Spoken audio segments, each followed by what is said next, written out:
A new Stanley Cup is not made each year. Winners keep it until a new champion is crowned. The original bowl was made of silver and is 7.28 inches in height and 11.42 inches in diameter.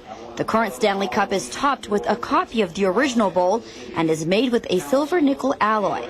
For many, clicking a picture of the Silver Beauty is a once-in-a-lifetime opportunity. In downtown Los Angeles, I'm Rasha Goel for LA This Week. The cup was last in City Hall in 2002 when the city hosted the NHL All-Star Game. A Los Angeles-based company is celebrating a milestone by contributing to some of the city's schools in some of the toughest areas in town. Cindy San Luis takes us to Dolores Huerta Elementary School with more.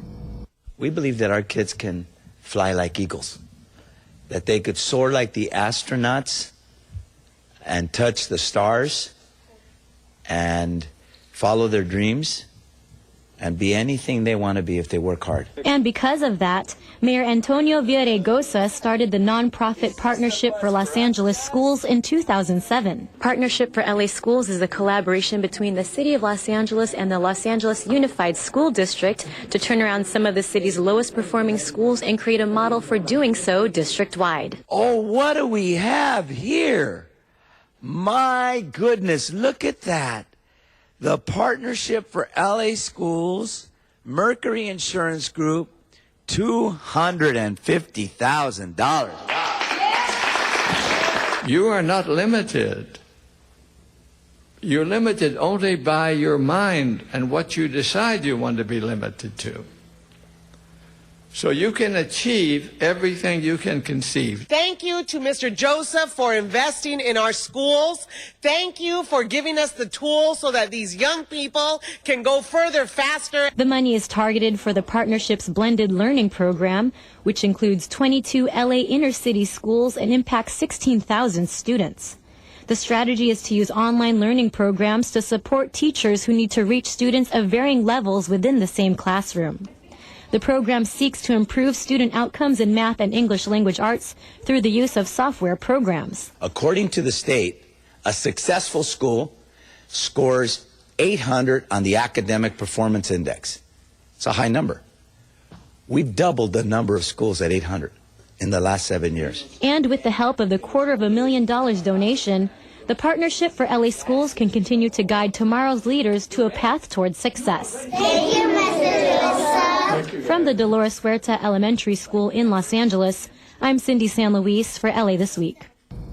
Los Angeles is leading the way in giving residents healthier choices when it comes to food. Rasha Goel has more on how city officials are pledging to tackle the obesity epidemic.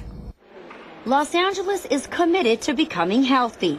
The city recently adopted a Good Food Purchasing Pledge, a policy aimed at giving Angelenos better options when it comes to what they eat. By instituting the Good Food Purchasing Pledge, we can vote with our dollars for food that is healthy, fairly produced, and sustainably grown. The policy urges institutions such as schools and hospitals to commit to meeting 5 key food purchasing requirements. Number one, that agencies like public organizations like the City of Los Angeles purchase food that is nutritious.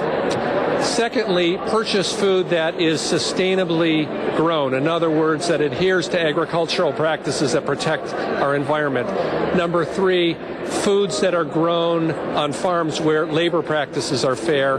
And finally, where there's humane handling of animals. And lastly, to also only purchase food that provides opportunities for small and mid-sized farmers. Los Angeles Unified School District is among the many supporters of building a good food system here in Los Angeles. It has already begun implementing changes at schools to help promote a healthier lifestyle for students. Breakfast in the classroom, where every child in the school district will get a breakfast at no cost to start the educational day. Right now, we have over 100 schools since the start of this year that have implemented it. But it's not just public institutions. Councilmember Jan Perry's office has been pushing for changes in South LA, such as limiting the number of fast food restaurants there. We developed design guidelines to slow down the over-proliferation of fast food outlets and couple this with an effort to bring in grocery stores and sit-down food establishments to increase food choices in South Los Angeles. And when it comes to food choices, Councilmember Paul Koretz also reminds Angelenos about voting yes on Proposition 37. Proposition 37, which calls for labeling of genetically engineered foods for sale in California. It's about time. It's a simple food label because Californians have the right to know what's in their food. While institutions are being asked to take a pledge to effect a change in the region's food system, city leaders say, at the end of the day, it's up to each individual to take their own pledge to change their food habits. From City Hall, I'm Rasha Goel for LA This Week. Los Angeles is the first city in the country to sign the Good Food Purchasing Pledge. Despite our current economic conditions, America is still known as the land of opportunity, and a local service organization recently hosted an event to assist small business owners. Cindy San Luis has more. Bigger, Better Business is one of the main programs of the Phi Beta Sigma fraternity, a social service organization involved in community outreach issues. Its local Kappa Delta Sigma chapter recently held a seminar providing business and investment education to the public. I am prepared today to talk briefly about the changes to the tax law for 2012. Sharon Sanders, an IRS outreach and liaison specialist for small businesses and self-employment, stressed the importance of business owners setting up their businesses correctly. If you set up your business correctly, knowing that, factoring in that you have taxes to pay, then you're most likely going to be more successful than if you get caught up and later on you say, oh, I didn't realize I had to pay this kind of tax or that kind of tax. You'd be surprised how many people send things and forget that they're representing their company. Clarence Espinoza works for the Los Angeles World Airport, also known as LAWA, which oversees LA's regional airports, including the Los Angeles International Airport. We do a seminar on the first Wednesday of every month on how to do business with LAWA, and by extension, the entire city of Los Angeles. We have a local preference program at the airport that also provides a bidding advantage of up to 8%. So there are different things that people can do to become engaged. An AFLAC representative spoke about the benefits of having supplemental insurance. AFLAC pays the insured directly to help them pay for any out-of-pocket expenses that they may incur when they're hurt or when they're sick. It's hoped attendees left the seminar feeling more empowered and confident about starting and running their own bigger, better business. I'm Cindy San Luis for LA This Week. Councilman Bernard Parks' office hosted the Bigger, Better Business Workshop. One-stop shopping for prospective entrepreneurs, the winner of the 6th Street Bridge redesign, and the police turned to social media for help identifying potential victims of the grim sleeper killer. These stories and more in City Beat.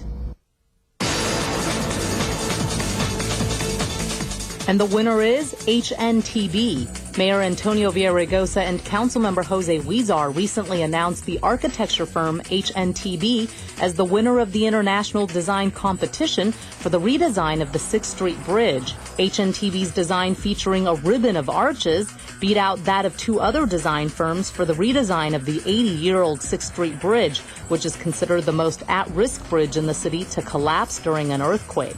The majority of the funding for the $401 million project comes from the Federal Highway Bridge Program. Construction on this Department of Public Works project is expected to begin in 2015. Councilman Eric Garcetti has announced the latest way his office is helping to cut the red tape for aspiring entrepreneurs. Garcetti has teamed up with Jason Nazar, who created the website license123.com, to announce a collaboration that will provide free one-stop business permitting services to those who want to open a business in Los Angeles. Lack of understanding of the business permitting process can result in delays and increased costs. Time is money, and that keeps businesses from opening or moving here. We built this platform that literally within 30 seconds you're going to figure out every license and permit you need for your business. Those needing permitting help can go to Councilman Garcetti's council office website, cd13.com, to access the License 123 link free of charge. Lonnie Franklin Jr., the man charged with killing 1 man and 10 women in or near South Los Angeles, is behind bars awaiting trial. but police are still trying to identify the women whose photos were found in its home. In their latest move to identify 42 women photographed by the so-called Grim Sleeper killer, the LAPD has launched a Facebook and Twitter page. Police say the photographs were taken between the years of 1976 and 2010. Simply go to Facebook or Twitter and enter LAPD Grim Sleeper. Anyone with information but wishing to remain anonymous can call 1-800-222-TIPS. The curb lanes on Wilshire Boulevard from Fairfax Avenue to Wilton Place have been repaved. Councilmember Tom LaBonge allocated nearly $1 million in Proposition C funding geared for transportation projects to fix the gutter lanes of Wilshire Boulevard in his district. In total, a 2.7-mile segment of Wilshire saw resurfacing improvements, with a 16-foot wide section on each side of the street being redone. Nothing brings more joy than a care package from home. It's even more special when it's sent to soldiers serving overseas. Yana Kay has more on a local hero who received a very special surprise. LAPD officer Stephen Underwood has been away from his family for the last 10 months, serving in the military in Afghanistan.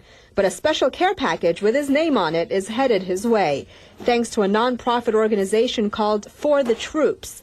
Underwood was chosen to be the recipient of the organization's 60,000th care package. I was amazed. Just, it's such an honor, with him and being over there. And just, it truly is. It's just an honor that they picked him to receive the package. For the Troops is just one of several nonprofits like the one you're seeing here that makes care packages for soldiers.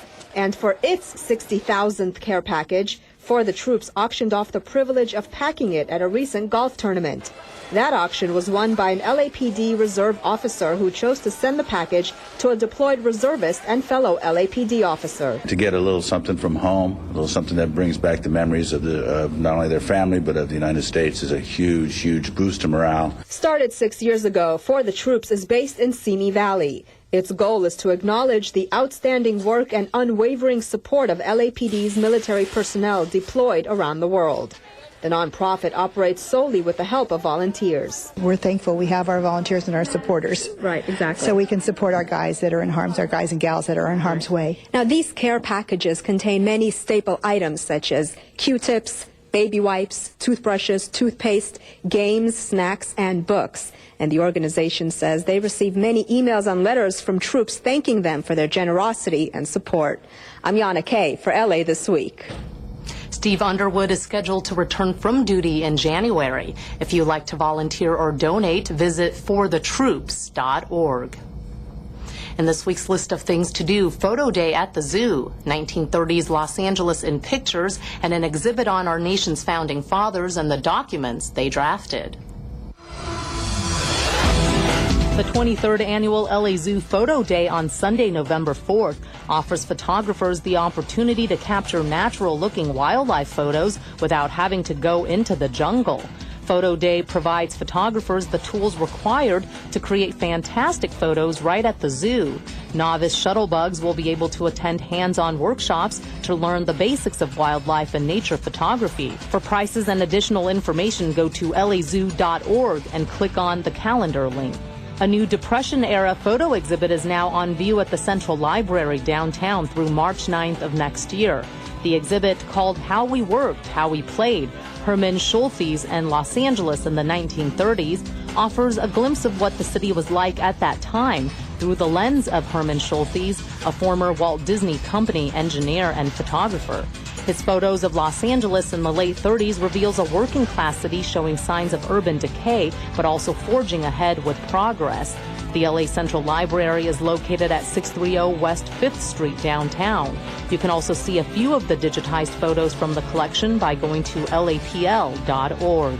In the crucial weeks leading up to the election, the Skirball Cultural Center helps put today's politics into historical perspective with the exhibit Creating the United States, on view through February 17th of next year. The exhibit showcases how our nation's founders managed to draft documents, including the Declaration of Independence and the Constitution, through collaboration, competition, and compromise. On view are original documents and autographed letters by George Washington, John Adams, John Hancock, and Thomas Jefferson. The Skirball is located at 2701 North Sepulveda Boulevard. Go to skirball.org for more information. And that's a look at some upcoming things to do. An estimated 8,000 attendees came out to enjoy an outdoor musical festival where some big names in music took to the stage. Rasha Goel takes us to Balboa Park. The scorching heat didn't keep Angelenos from enjoying the inaugural Balboa Music Festival at Balboa Park in Encino.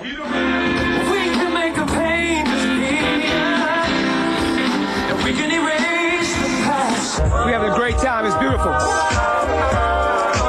Big names in music, including Robin Thicke and their reunited 80s group, New Edition, were among the lineup. The music is good. The atmosphere is good. It's wonderful. The food, the drinks, everything. It was also great for the Los Angeles Parks Foundation, which received a $2,000 donation from council member Dennis Zine. This check is going to help the Parks Foundation support the many groups, Boys and Girls Clubs, and many other groups that they work with here at our city parks. Officials say this isn't a one-time event. They look forward to next year, hoping to make it even bigger and better. From the San Fernando Valley, I'm Rasha Goel for LA This Week. Part of the concert proceeds also went to the LA Parks Foundation to support their continued work in programming and park maintenance. That's going to do it for this edition. Thanks for joining us. I'm Ellen Chang. A reminder that you could catch us online at lacityview.org. You can also follow and like us on Facebook. We'll see you back here next week for more of LA This Week.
What if a disaster strikes without warning?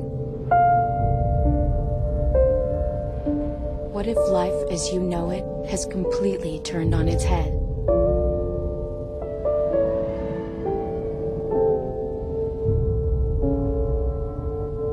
What if everything familiar becomes anything but?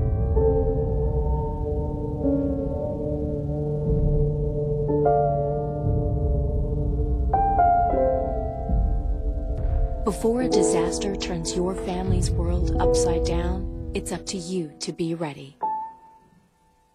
Get a kit, make a plan, be informed today.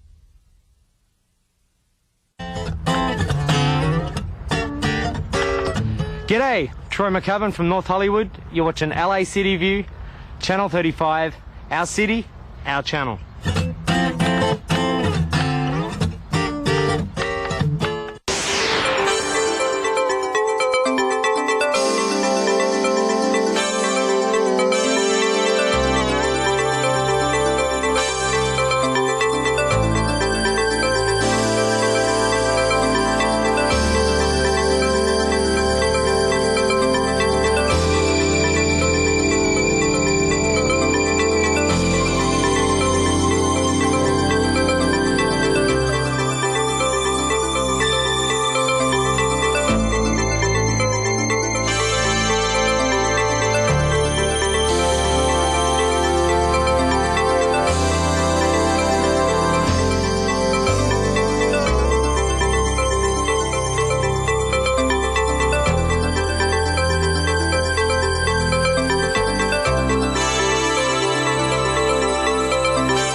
great Friday morning.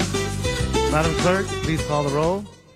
Alarcon, Buscaino, Cardenas, Englander, Garcetti, Weezer, Crest, Krikorian, Labange, Parks, Perry, Reyes, Rosendahl, Zion, Wesson. 11 members present and a quorum, Mr. President. First order of business. Approval of the minutes.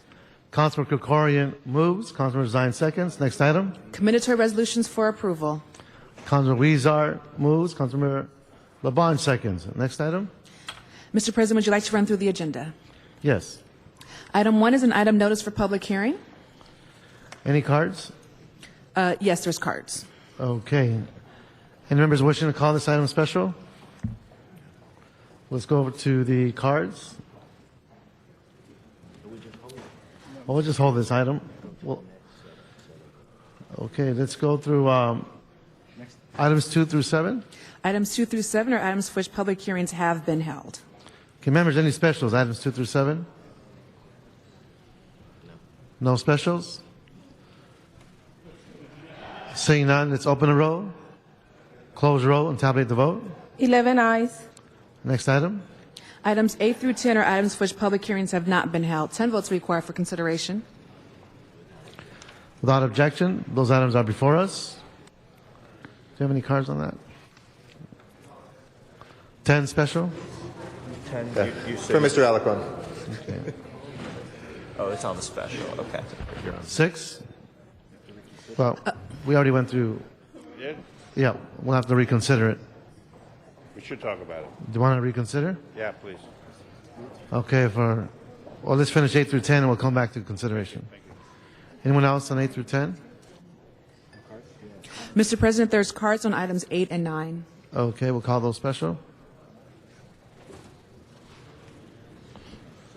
Okay, so let's reconsider item number 6. Let's open a row, close a row, tabulate the vote. 11 ayes. Okay, that 6 is special for Councilmember Zion. Okay, Madam Clerk. That takes council back to presentations or items called special. Okay, on presentations, do we have any of our colleagues ready? Councilman Garcetti? Mr. President. Yes, Councilman Labange? Item 13. Well, we're going to have that as a special meeting, and we have to wait till 10:15. Yeah, we're ready. Thank you. We're ready? You ready, Councilman Garcetti? Go first? Got it. I just want. Okay, he wants to go first? All right, that's fine. So we'll have item 10 before us, and it'll also be presented as a formal presentation. It's item 10.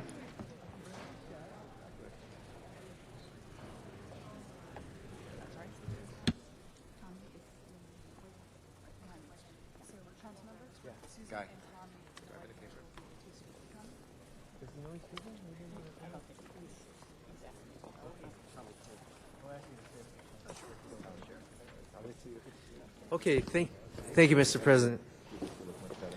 You know, we've, many of us, Mr. Krikorian, Eric, I, and many others have worked on issues relating to the film industry. Tom Labange, of course, has Hollywood and fights for the Hollywood sign.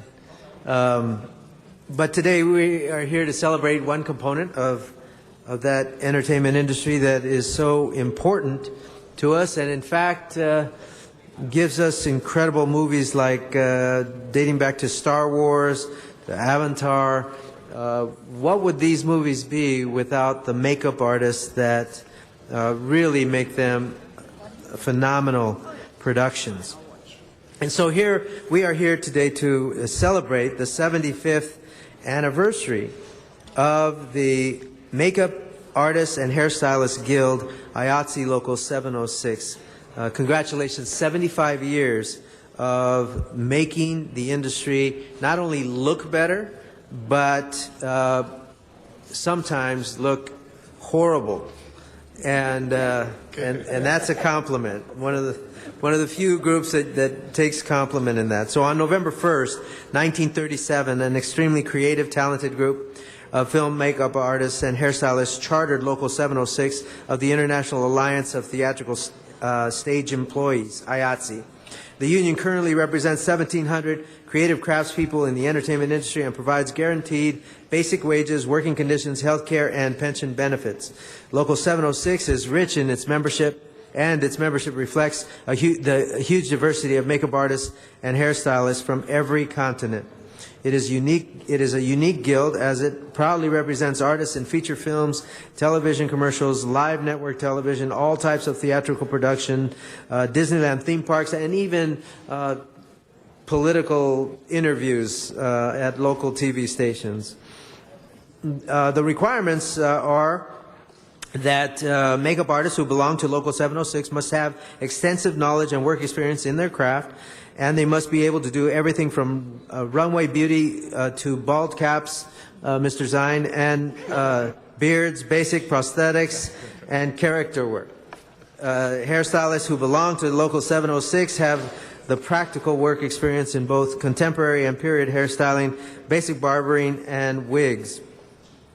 They create memorable characters and win Academy Awards, primetime and daytime Emmys, Saturns, BAFTAs, and every other award for makeup and hairstyling artistry. In fact, several makeup artists and hairstylists, Local 706 members, even have their own star on the Hollywood Walk of Fame. So with that, it's obvious that without Local 706, the shows that we love, and by the way, they bring jobs to Los Angeles by virtue of having the most talented makeup artists in the Los Angeles region. Filmmakers take that into consideration, particularly if they're doing extensive makeup work. The work of these men and women help to create the setting, the mood, the style for a film or other production. They create werewolves and zombies and makeup magic. They create queens and kings through hairdos and styles, from creating characters from our long past history to the distant future for those that inhabit this world or come from our imaginations of the many other worlds. These men and women make our films more imaginative, believable, and people coming and working in Los Angeles. We thank all the members in the Guild for helping make their movie magic. We do have two speakers, but before I do that, I'd like to introduce Eric Garcetti, who needs no introduction in this August group. Thank you very much, Mr. Alarcon. And thank you for your great words, and thank you for doing this. I'm proud to be the seconder on this and to have joined you today as we honor Local 706 and the makeup artists and hairstylists that make Hollywood work. And to declare this upcoming Saturday, November 3rd, 2012, and I'm sure, I'm not going to politic, I'm just going to say, Mr. City Attorney, that I'm sure they'd love for you to celebrate by doing things that they might be wearing buttons about. But there's no better way to celebrate than making sure that we keep the union strong and the voice of working people who keep this city working, continuing forward. The nearly 2,000 creative craftspeople who design motion pictures, television shows, and commercials who are in Local 706, that we focus today on makeup artists and hairstylists, but in 706 is a trade union whose members are production designers, art directors, illustrators, storyboard artists, scenic, title, and graphic artists, and set designers. And the hard-working men and women who, as Mr. Alarcon said, when other states incentivize production to go away, while we await Sacramento to lead even more than what they have done and to expand a tax credit or to even get rid of it, and Mr. Krikorian helped to author. In the meantime, one of our selling points is we have the best people in the world, and they're right here. They capture our imagination with their storytelling. They've been the backbone of our creative economy here in Los Angeles. And you represent good middle-class jobs, which is why both Mr. Alarcon and I have been fighting so hard to keep filming at home here in LA, where it belongs. Last Wednesday in the Jobs Committee, I instructed our city departments to look into waiving all fees for pilots filmed in LA and potentially even the first season if they are picked up. And I also instructed, thank you. And I instructed the city attorney to bring back an ordinance that I worked on with my friend and colleague, Councilmember Alarcon, to see what other tax incentives we can give production in LA so that these great men and women can keep our economy strong and still go home to their families every night. And lastly, I'll just say on a personal note, I had the honor in the last couple years of being on a couple different productions. One which is a television show called now Major Crimes and used to be called The Closer, and then on a movie recently. And I know what it's like when suddenly you're on the set. What was the role you played? The mayor of Los Angeles, but it was just a fictional role. But thank you for asking. But what these guys come up and you might think that everything's going well and they're saying you got one hair out of place and they put it back and they make sure that we're not glowing and they make us all look good. And when we see the reality that is on television, when we see incredible movies, people look the way that they do because people care and people know and they bring that expertise. So congratulations to Local 706. Thank you so much also to Danelle Dadigan from the Hollywood Museum who helped to bring this to my attention as well. And thank you, Mr. Alarcon, for including me. Okay. So with that, I'm pleased that we are joined by these members as well as the President, Sue Cabral Ebert, and Business Representative Tommy Cole.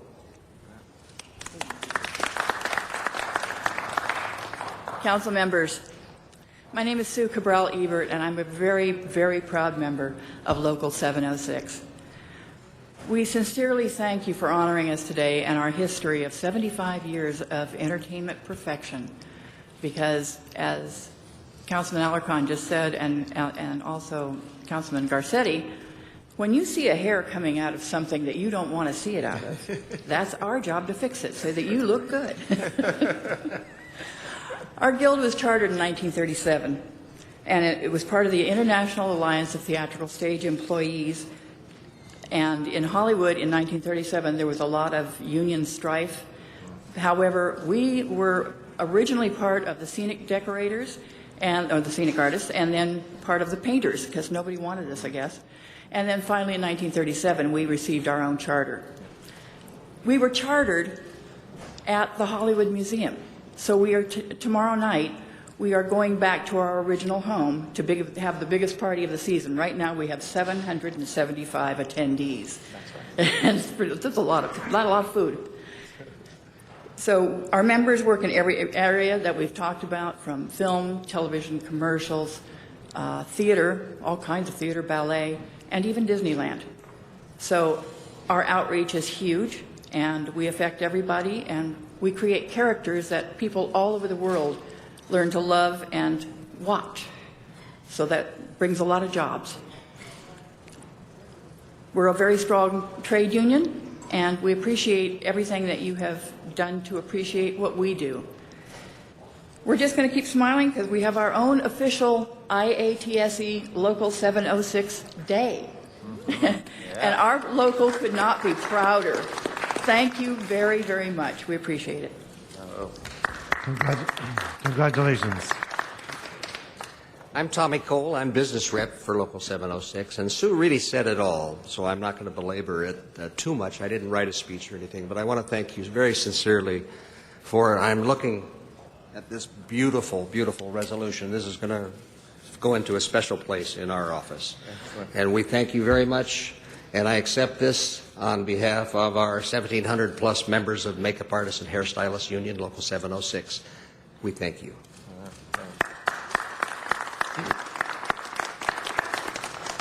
My next line was, now I'd like to present the certificate. Tommy is a guy who really wants to get things moving. So with that, there we go. Anyway, I think there are probably other comments. Okay, we do have two speakers on the queue. We have Councilor Krikorian and Councilor Labange. Thank you very much, Mr. President. Mr. Alarcon, Mr. Garcetti, thank you for helping us celebrate a great occasion, the 75th anniversary of these great professionals being certified in IATSE. For those 75 years, these are the people who have made movie magic. And it's just a thrill for us to be able to have you here in our chambers. I want you all to step a little closer to the podium. Step on up here. Because I think it's important that everybody at home sees who Hollywood really is.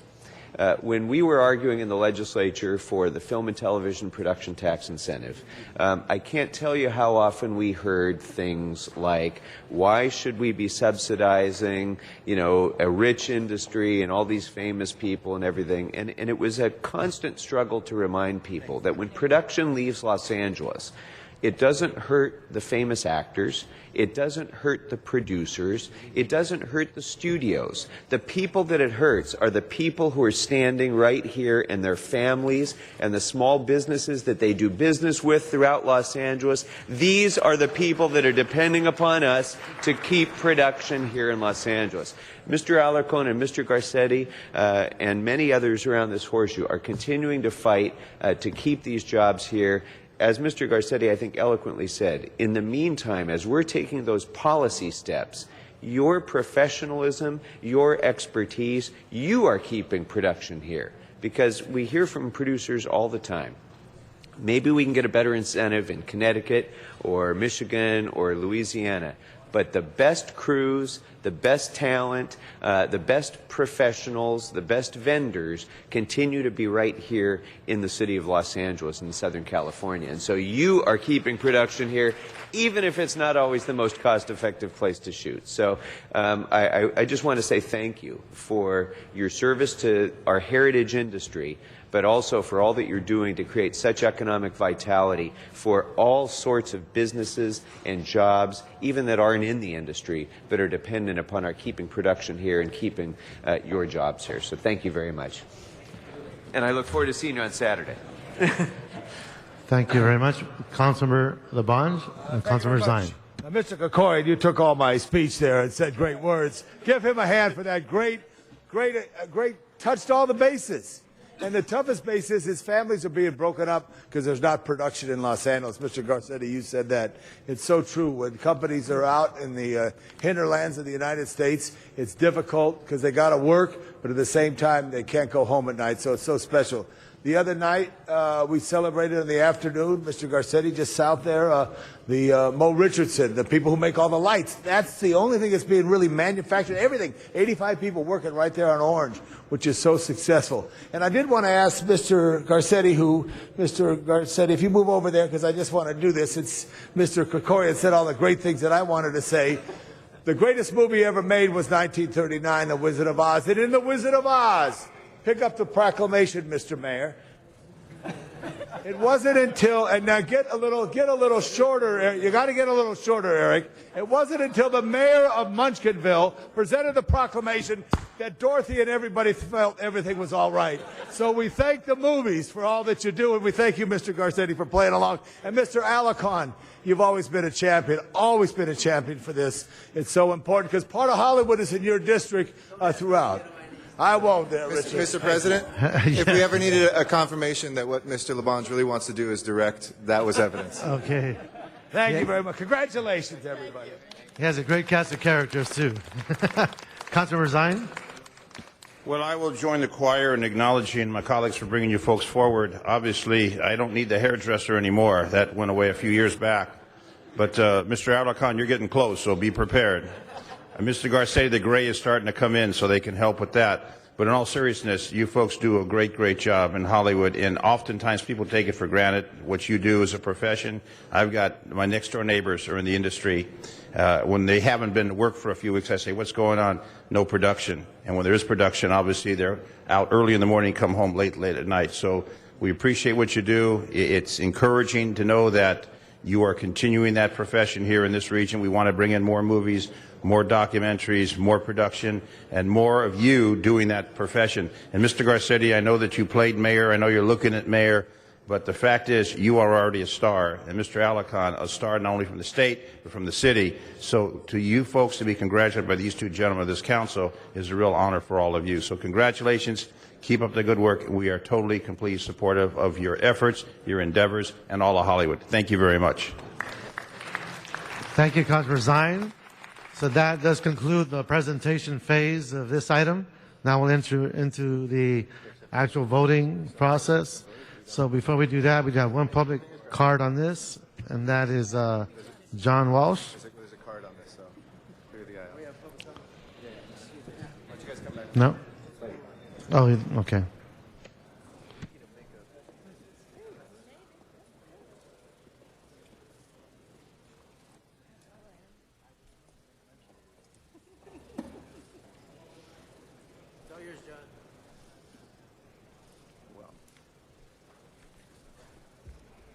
John Walsh, blogging at HollywoodHighlands.org. If you're under 17 years old, get your parents to come to the permission. This is R-rated now on my website. But I want to say about the makeup people, you're right. I've been made up by them when I appeared on Channel 11 on Tony's show. So even members of the public, when they appear on a TV show, are made up by professionals, even those most humble members of the public. So we salute them. You know, it's okay. You know, I like when you bring people like this. What I don't like is when you bring up washed-up actresses like Linda Blair, who spends a half an hour talking about her non-existent career. These are the people, and they're doing a wonderful job. Go to our website now. You will be shocked. It is pornographic today. HollywoodHighlands.org. Okay. That closes public comments. Let's open the roll, close the roll, tabulate the vote. 12 ayes. Okay, so that concludes item number 10. Madam Clerk, next item. Mr. President, you wish to continue with presentations or go with items called special? Well, are we ready with the next presentation? We have District 13. Councilor Garcia, are we ready? Thank you very much. We have a second presentation here today, and I want to honor an officer from the Los Angeles Police Department who I've had the pleasure of working with for the past 6 years. He has many fans in our office, but today we come together to thank Sergeant Justin Stewart for his extraordinary service to the people of Los Angeles. Born in Whittier and raised in Orange County in the city of Placentia, Justin Stewart joined the LAPD and was assigned to Newton Division in 1995. He was soon transferred to South Traffic Division, where he lived something most of us only think happens on TV. Mr. Zine. Mr. Zine. Mr. Zine. I wanted to share. No, I just want to share the story with you. No, I know. Don't worry. Once again. So we're honoring Sergeant Justin Stewart, and when he was working South Traffic Division, I don't know if this ever happened to you, but he lived something most of us only think happens on TV. He delivered a baby. That ever happened to you? So Mr. Zine did too. That really makes me worried, but thank you, Mr. Zine, for having done that too. The baby survived. From 1998 to 2006, Justin was a training officer and became a legend in the gang unit and was named Officer of the Year in 2005. In 2006, he became a senior lead officer for Rampart Division, working closely with our office, not just to catch criminals, but to help neighbors prevent crime and take pride in reclaiming their streets. And I think that Rampart's turnaround, while we've had great leaders and great captains that have been there, are really about the dedicated SLOs, and especially I want to thank Justin for the work that he did. He worked closely with so many community organizations, including the Silver Lake Neighborhood Council, the Silver Lake Improvement Association, the Rampart Village Neighborhood Council, the Silver Lake Residents Association, and countless neighborhood watches. And earlier this year, Senior Lead Officer Stewart was promoted to Sergeant and transferred to the Newton Division. So we're very happy for you. We always knew that your dedication, community engagement, and skills as a police officer marked you for promotion and I think for future leadership. But we will miss you in our district. So don't make sure not to forget us. And as a token of our appreciation, we wanted to present you with this plaque to Senior Lead Officer Justin Stewart. City of Los Angeles does hereby commend you for your dedicated service to the residents of Rampart Police Division for the past 14 years. You have worked with the office of my city council members, my city council office, excuse me, and my team to improve the quality of life for our community. May you continue to serve the LAPD with honor and dignity. A round of applause for our Sergeant Justin Stewart. Thank you. Congratulations. I'll say a couple words. You're slow. You got to speak. Not much for speaking, but I'd like to thank everybody for this public recognition, especially Field Deputies Billy Jean Londano. Is that, yeah, pretty good. And Ryan Carpio. We worked hand in hand on many different quality of life issues within the Silver Lake area and within the historic Filipino town. They reached out to me and I reached out to them for various issues and concerns, and we addressed those, and it was a pleasure working with them. I'm going to miss them, and I think we've forged a pretty good bond throughout the rest of my career. So thank you for everything. Thanks for everything, sir. Before you leave the podium, we have two speakers on the queue, Councilor Zine and Councilor Boscaino. Division and Senior Lead Officer, you'd get this guy. I was distracted by Mr. Labange. Did you just get promoted to sergeant? Yes, sir. Okay, well, congratulations. I know that there's a number of promotions that have been approved by the council, and the department is desperately in need of those promotions in the field for the positions.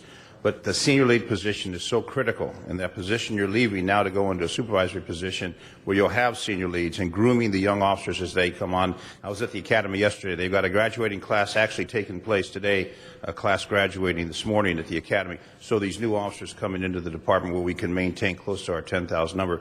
But as a supervisor, my son became a supervisor just a few months ago. There's such a critical demand and need, and the requirements have increased so much over the years, and the issues that you'll be facing as a supervisor. But to go back on that experience as a senior lead, as an officer, I see you've got at least 15 years of service on with the people of Los Angeles. But now all these new doors open, and with that plaque that's being presented by our great council member Eric Garcetti, it shows the respect that we have for each and every one of you that deliver that service. And that service is so critical to maintain order in the City of the Angels. And when I look at what's happening in New York after the aftermath of the floods and the hurricane and the this and the that, and they rely on law enforcement to maintain the order. And there's obviously some major issues that are taking place there. While we look at the East Coast and what happens here on the West Coast with an earthquake, and the first ones to respond would be you and your colleagues in the LAPD, especially in the supervisory capacity. So I just want to acknowledge, congratulate you on that endeavor. But all those things you learned as a senior lead, someday, like Joey B. right here, he was the senior lead out in Harbor, and here he is the city council member. So the doors have opened up to take that leadership to a higher level. So congratulations. Mr. Garcetti, you want him to apply for the job too? I think he has a better job than council. Okay, there you go. Anyway, congratulations to you and best wishes on your continued success in the department. Councilor Buscaino. Thank you, Mr. President. I, too, want to stand and recognize you, Justin, for your efforts in embracing the community police philosophy. And as we all know, senior lead officers are not only just cops, but also they are mentors, they are role models, they are these doctors, people that come up to you and just express their issues when improving the quality of life in your specific basic car. You're also the chief of police in your basic car area as well, and you're a council member for the basic car area. But I just want to recognize you and thank you for embracing the community police philosophy. And now your role as a sergeant is an integral role in ensuring that our younger officers, too, embrace the community-based policing philosophy. So congratulations. What division are you going to? I'm at Newton currently. Newton. Okay, Yes. Congratulations. Thank you. We thank you for your continued commitment to policing our streets in this great city, and we wish you nothing but the best. Thank you. Thank you, sir. Thank you very much, Mr. President. Thank you. Round of applause. Thank you. Thank you very much. I understand Councilmember Huizar is ready, District 14, for the next presentation.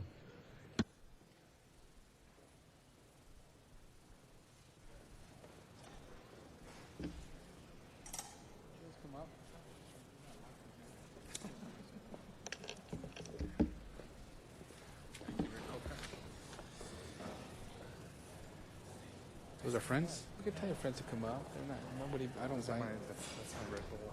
They're the ones. Oh, they're here. Okay. Well, thank you, Mr. President. And colleagues, this morning I want you to join me, if you can, please, in recognizing the talents of an artist named David Flores.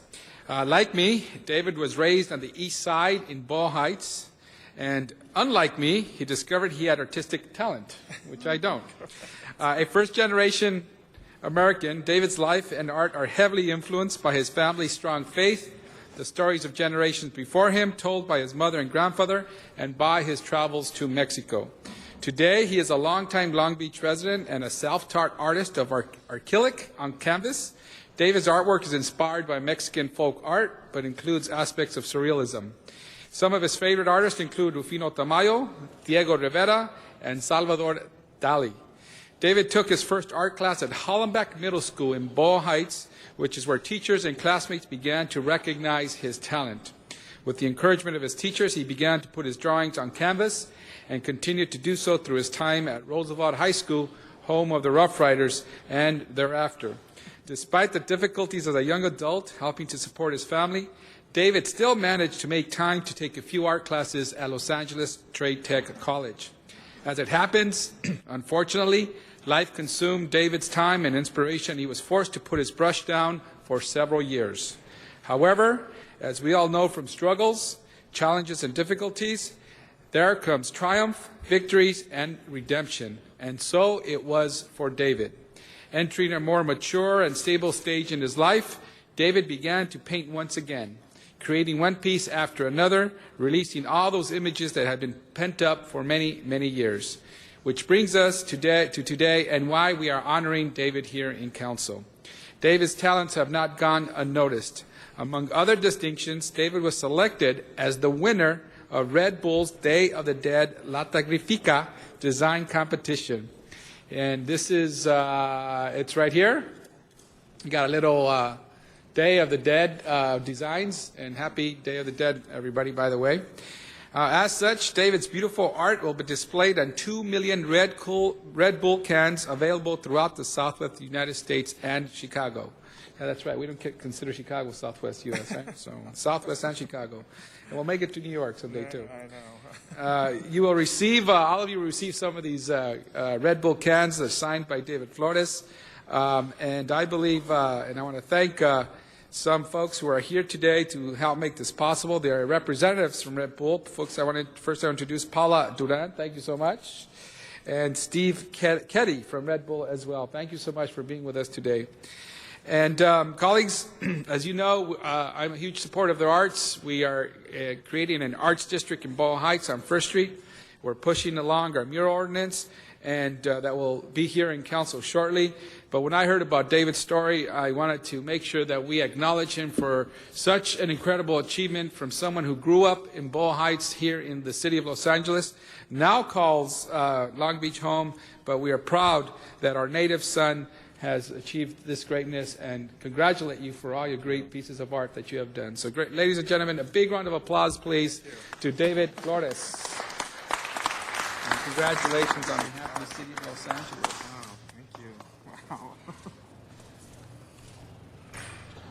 So we'll take a moment and say congratulations, Mr. Diaz, for all your accomplishments. And thank you, Councilman Wizard. Well, I just want to say thank you. It's an honor to be here. It's an honor to receive, being recognized as an artist.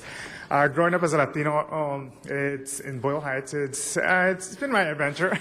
We grew up in the projects here in Aliso. Going to school, working hard, basically wanting what I want, and just working hard.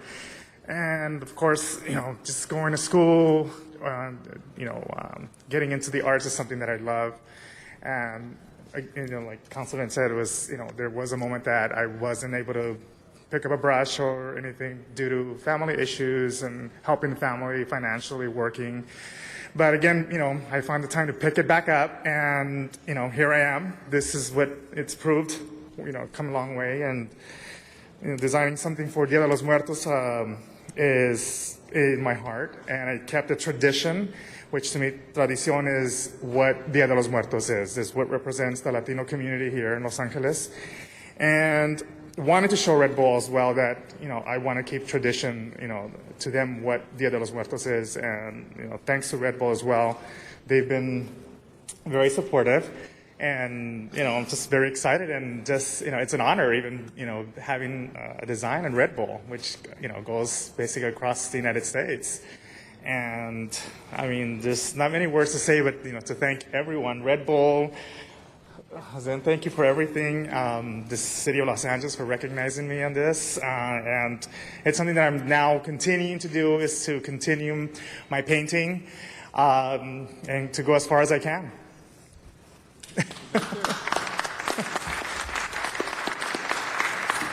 Thank you very much, Mr. President. And as many of you know, Dia de los Muertos is celebrated throughout Latin America as a way of remembering the dead, remembering those who have gone before us. And typically there are altares, there's altars that are created with remembrances of those who have passed. And it's a great way not only to celebrate Halloween and get trick-or-treat candy, but it's a cultural event that has deep meaning for many of us that remember those who have gone before us. So happy Dia de los Muertos to everyone.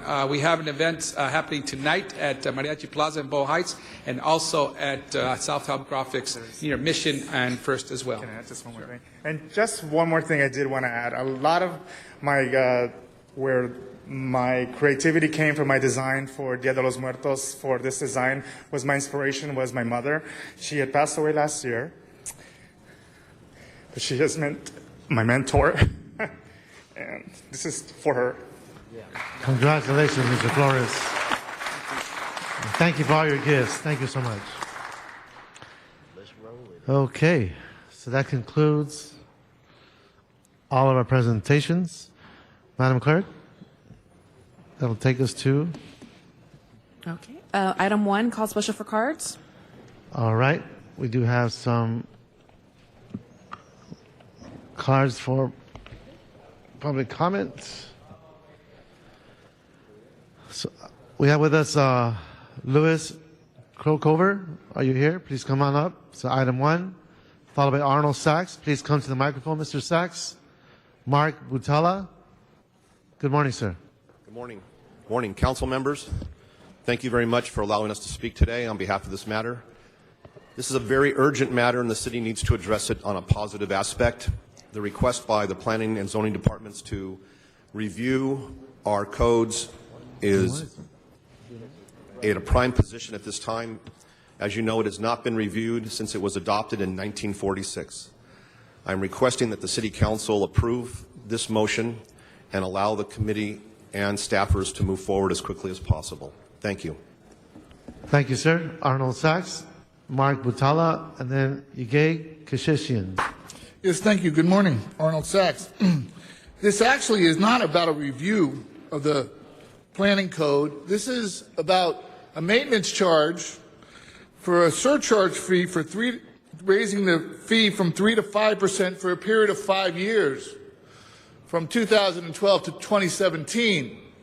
And then those funds will be used as a review of the planning code without a sunset date for that review to occur. So why is that so? We have council members here since about 2000, the year 2000, maybe 2001, 2002, to 2017 without a review taking place. But isn't part of the zoning process important for business to come into the city of LA? Isn't that a part of a necessary evil for businesses to open up in the city of LA? Don't you want to be business friendly? Yet you have no sunset date for this review to take place. And didn't you just vote on an ordinance in Chinatown to eliminate or restrict building in Chinatown? And also, this says this will be reviewed by the city attorney. But aren't you considering hiring an outside attorney to take the role of the city attorney in reviewing ordinances? So what happens then if it's an outside attorney? Then you have to fund it with an outside attorney. You're so good at being transparent and open, and this item on your agenda reflects all that transparency and open. It's a 5-year tax. You have another item on your agenda today where you want to borrow money for the fire department from an account that's not even named.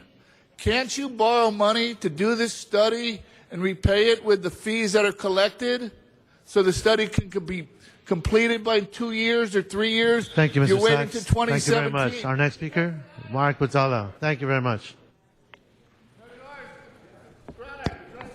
You're disturbing the meeting now, sir. Good morning, honored council You're disturbing it members. again. Good morning, Please. honored council members. My name is Mark Butala. I'm the manager of regional services for the Southern California Association of Governments. And Hassan Akrada sends his regards. He's unable to be here today as he's out of town. He asked me to come and speak in strong support of your leadership for this item in front of you right now. This is arguably one of the most important decisions to affect the future of community building in the state of California. With the City of LA's partnership, SCAG recently adopted a new regional transportation plan and sustainable community strategy. Now we need your help, the city's help, in implementing this plan. The City of LA certainly has been a long-standing model for Southern California for the type of progressive land use strategies promoted in our regional transportation plan. However, the current zoning code doesn't necessarily reflect the land use and development opportunities to support the significant and forward-thinking investments in transit supported by this council. So I encourage you, the City Council, to move forward with this update, and I further encourage your excellent planning department to partner with Metro, the County of LA, and SCAG to create a zoning code that not only reflects this council's grand vision for the city of Los Angeles, but is also a model for other jurisdictions throughout Southern California looking to follow the city's lead. Thank you. Thank you, Mr. Putala, and I want to thank SCAG and the SCAG staff as well for their hard work and stewardship in working out our regional issues. Thank you, sir. Our next speaker. Good morning. Eric Kishishin with the Central City Association, representing our 450 members, employing more than 350,000 individuals throughout the Los Angeles region. And I've also been asked to represent the Valley Industry and Commerce Association in my comments today. On behalf of both CCA and VICA, the planning department, CCA supports the planning department's effort to overhaul the zoning code, and we want to commend planning for being proactive about fixing a code that is truly broken.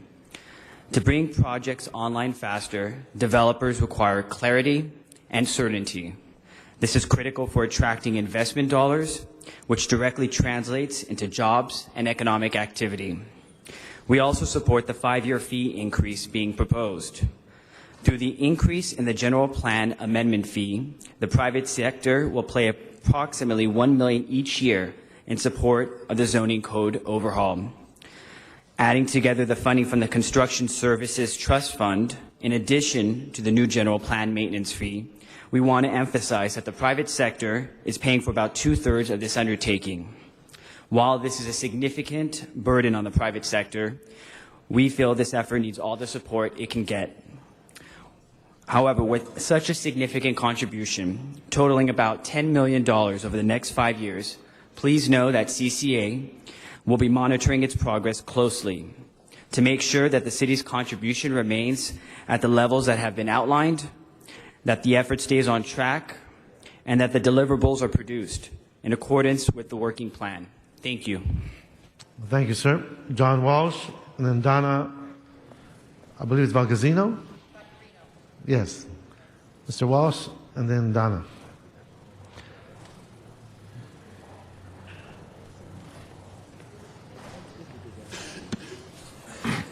John Walsh, blogging at HollywoodHighlands.org, a new post up for about 8 hours.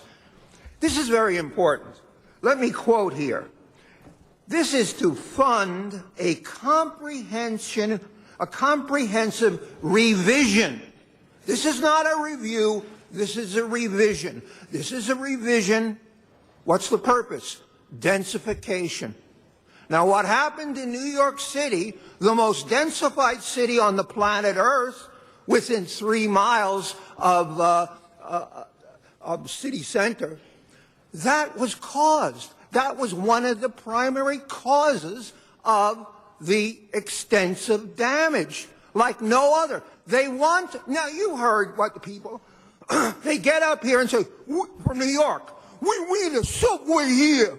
Well, come this city, don't have no subway. We need a subway. The subway is about densification. The contractors, the developers around the stations want a comprehensive revision of the city of Los Angeles zoning code. And for politically correct people like Garcetti, densification equals global warming equals dead polar bears, and global warming equals plundering the North for its frozen assets. We are on a death spiral. This used to be the highest building in the city. And the people came before you said no building would be higher than this city. This building now is dwarfed. This is about densification. This is about real estate. Everything in LA is real estate complicated by race or race complicated by real estate. Go to our website. No comprehensive review. It means gutting our zoning code. Thank you. Hollywood Highlands. Thank you very much. Our next speaker. Please introduce yourself. Thank you. Thank you. Good morning, Council, for bringing this topic to the center of Los Angeles. We definitely need a revision of our code. I'm an architect. I also am here today representing the Pacific Palisades Civic League and the Community Council. We work with developers and builders in our neighborhood, and we look forward to a clean and wonderful new zoning code. It also provides oversight committees and public participation from local leaders, stakeholders, architects, engineers, the building industry, Chamber of Commerce, neighborhood councils, and homeowners associations. There indeed is a need for public participation and community input. This is extremely important. Each definable community must share its root interests and concerns, the cognitive definition of themselves upon which good zoning and good design decisions will be made. So we encourage the support and passing of this ordinance, and we look forward to working with you. Thank you. Thank you, ma'am. Thank you very much. That concludes public comment. We do have Councilmember Zine on the queue. Thank you, Mr. President. We have someone here from planning. Mr. Bell, please come on You up. can come forward, Mr. Bell, and the costs involved in this particular process, additional costs for the folks here in Los Angeles, if you can go into the cost factor. Yes, this is an expensive proposition, and we're very grateful that the council has already provided a $1 million allocation for the consultant portion of this work program. That will, through the Construction Services Trust Fund, generate about $5 million over the 5-year life of this particular work program. This fee that is before the council today will generate an equivalent amount, but that fee is necessary to pay for the additional city staff needed to complete this project. And then the final piece of the financing will be the existing staff that we have within the Code Studies unit. They will also be working on this particular work program. So what exact process for those that are doing development, construction, et cetera, how much will their fees go up? Currently, developers who are filing for building permits or planning application fees, the general plan maintenance fee is currently at 3%. It's a surcharge on those. This would increase it from 3% to 5%, and there would be a 5-year sunset, so it would go back to 3% after 5 years. So it's going up 2% on the fees that they have to pay for this. Okay. 2% increase to 5%. Okay. That's good. Thank you. And that will generate sufficient funds to get this project complete. Correct. About $1.2 million additionally a year, and that would pay for the additional city staff we need to carry out this work program. And if we have accelerated building, the economy continues to improve, we start having some more projects, that'll bring additional dollars. Could it been, will that speed up the process, or would it just take the same amount of time? I think it would do both. I think we'd be able to speed up the process, and I think that we'd be able to do more rezonings, do more community plan updates and other implementations of the zoning code. So it would all be to the benefit for that additional funding for this work program. Okay, great. Thank you. Thank you, Mr. President. Thank you, Councilor Zine. I just want to thank Mr. Bell and the Planning Department for their efficiency and understanding that time is money. And by moving this project along, we will be able to develop those essential time frames that can make or break a project. So thank you, sir. Just as an update, we did release our RFP. We received all of the best national planning firms across the country, all submitted proposals. We have completed our evaluation of those proposals, and we will be coming back to the council plum this month with a recommended consultant. Great. Congratulations. See no one else on the queue? Let's open the roll, close the roll, tabulate the vote. 12 ayes. Okay, next item. Item 6, call special by Councilmember Zine. Councilmember Zine, item number 6. Thank you. Thank you, Mr. Wesson. On this particular item, if we could have the department come forward. This is a program that not a lot of folks know about. There's a lot of real estate fraud that takes place here in this City of the Angels, and folks are not aware that there is a section within the Los Angeles Police Department that handles that. And if we can have Mr. Edo, if you could explain briefly and how people would contact the department in this particular situation, which is not a well-known program, but they do receive funds to help folks that are being defrauded in the real estate industry. Thank you, Councilman. The item before you is a grant which funds our real estate fraud unit in Commercial Crimes Division. Obviously, those detectives that are assigned to that have expertise in the area of real estate fraud, foreclosures, and the like. We currently have 4 detectives assigned to that, and they can be reached at 213-486-6620. And they can advise and assist people with investigations of real estate fraud.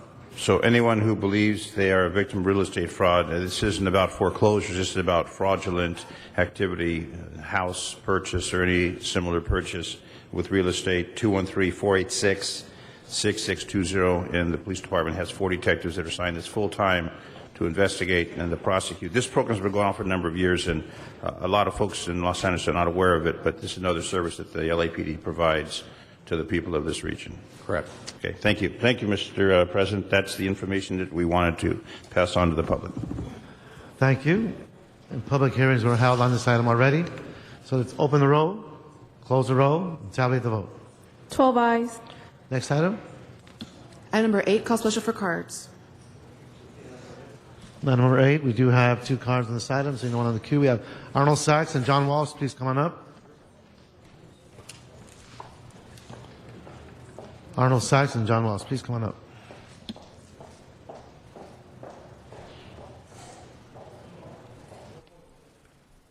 Yes, thank you again, Arnold Sachs.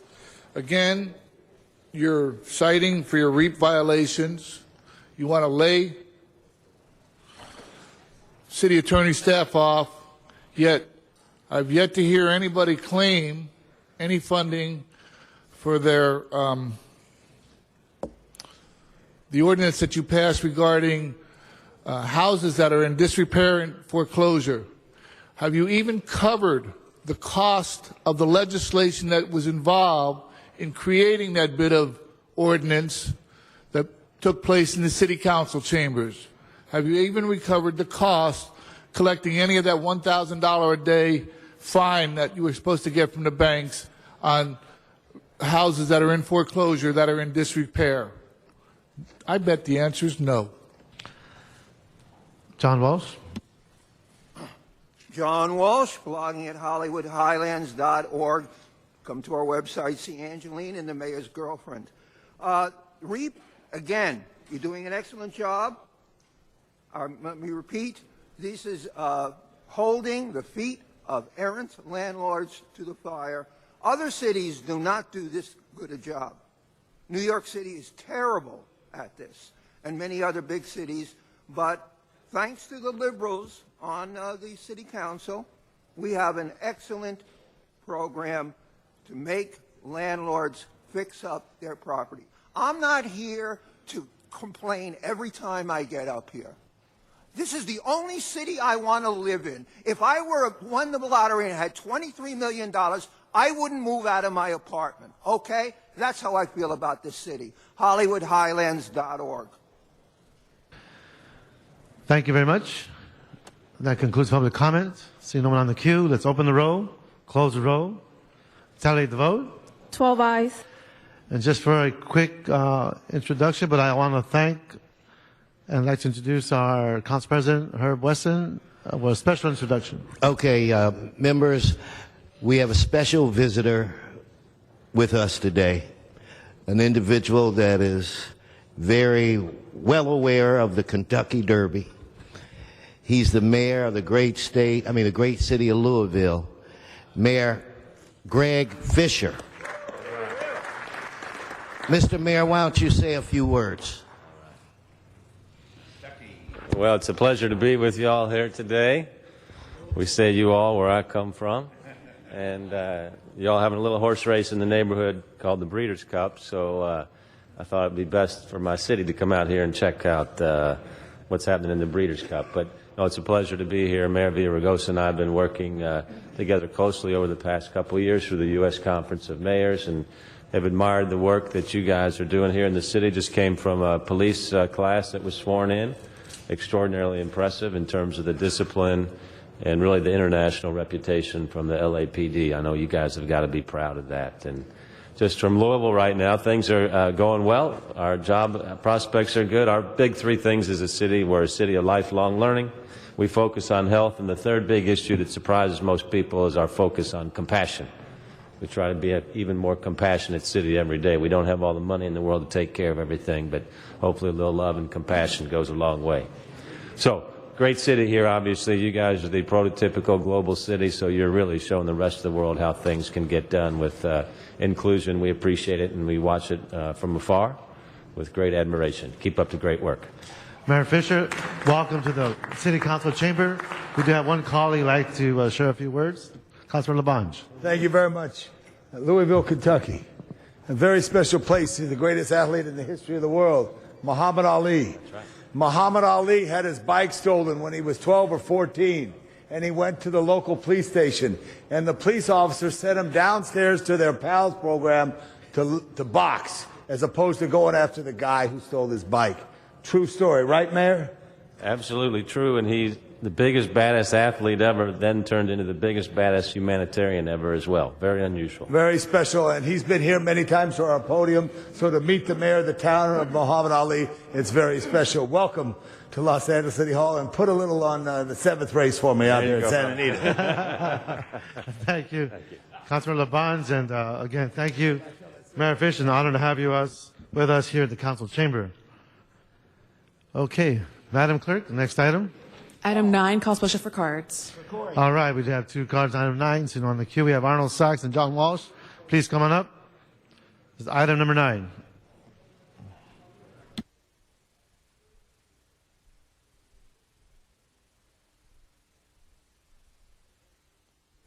Yes, thank you again, Arnold Sachs. It's great.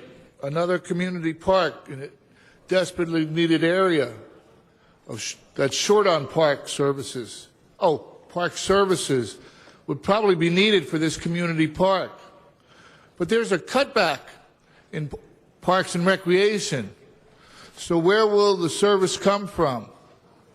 And just out of curiosity, it doesn't even mention this, vacant parcel of land. Was this just, as written, a vacant parcel of land? Was it a foreclosed home that was torn down? Councilman Zine mentioned that he has properties in his district that are foreclosed and decrepit, and he can't get any work done, or he can't get any movement out of the city to have them removed and have the property redeveloped. Why can't you use the same process that's used here, Councilman Zine, for the property in your district? Thank you very much. Our next speaker, John Walsh. John Walsh, blogging at HollywoodHighlands.org. Go to our site, check out our voter guide. Again, this concerns the parcel number 6032, Recreation and Parks. Request the Board of Recreation consider, approve, and accept the transfer of jurisdiction of the property. So you're taking the property. I hope you have enough money to operate the park, and I hope you put cameras in the park. You had a park where you didn't put cameras in there, and an African-American young man with special needs was murdered a few weeks ago, because of red tape here on the City Council when you didn't hear the item to put in cameras. Other than that, we want video cameras, surveillance cameras at parks in bad neighborhoods, in high crime neighborhoods. There are no bad neighborhoods. There are just invaders of good neighborhoods. HollywoodHighlands.org. Thank you. Thank you, Mr. Walsh. That concludes public comments. Let's open the roll, close the roll, and tabulate the vote. 11 ayes. Great. So I believe that concludes our regular agenda. We can move to special meeting. So let's recess the regular meeting and begin the special meeting. Madam Clerk, please call the roll. Alarcon, Buscaino, Cardenas, Englander, Garcetti, Weezer, Carrasco, Corcoran, Labange, Parks, Perry, Reyes, Rosendahl, Zine, Wesson. 11 members present and a quorum, Mr. President. Thank you. First order of business. Items 11 through 13 are items for which public hearings have not been held. 10 votes are required for consideration. Okay, let's open the roll. Close the roll. Tabulate the vote. He's voting on consideration. 11 ayes. Okay, without objection, these items are before us. We do have cards, I believe, on item 11. John Walsh. Item 11.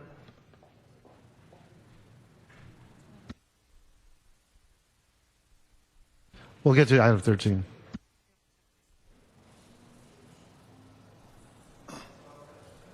John Walsh, for identification purposes only, vote no on Measure J committee.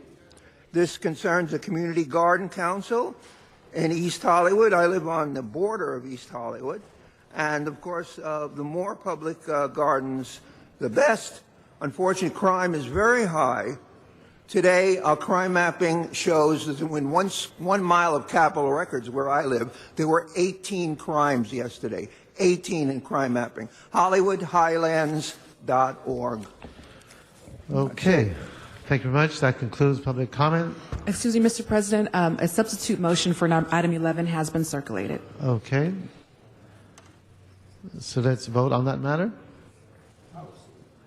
We have a substitute motion. Let's open the row. I don't see any speakers on the queue.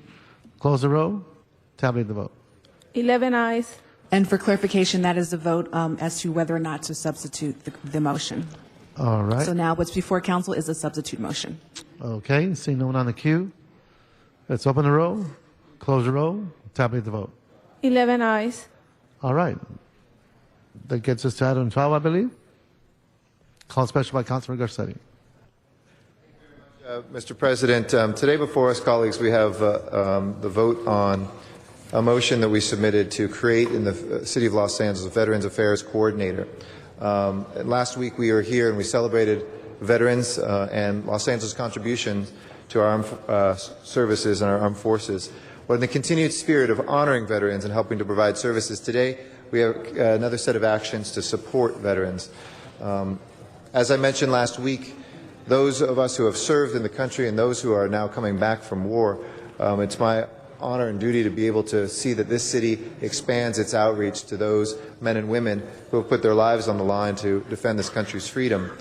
As I mentioned last week, but let me refresh you, according to the California Department of Veteran Affairs, California is home to nearly 2 million veterans, of which 346,000 live in Los Angeles County alone.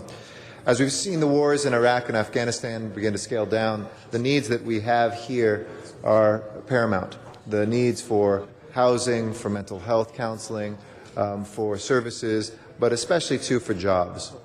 In a city as large as Los Angeles, the city itself does not have an Office of Veterans Affairs or even one person dedicated to working with veterans in their unique circumstances. In addition, the services that we do provide through our business source centers and work source centers still don't set any targets for serving veterans. We can change that here today.